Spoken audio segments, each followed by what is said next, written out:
विश्वगुरू निवृत्तीनाथ महाराजांच्या पायी पालखी सोहळ्यामध्ये तरुणांचा उत्स्फूर्त प्रतिसाद आहे। तरुणही या पालखी सोहळ्यामध्ये सहभागी झाले।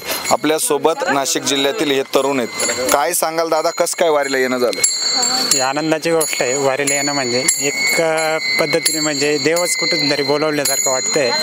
माझ्यासारख्या तरुणांनी पाऊल उचललं म्हणजे खूपच आश्चर्य आहे। तुमच्या घरी लहान मुलं बाळा असतील, पत्नी असेल, मग कसं काय तुम्ही सगळं सोडून आले?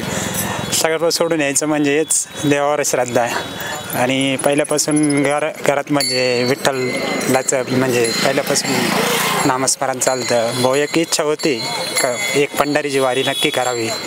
आज 12-13 दिवस झाले, थकलायत का, काय वाटतंय?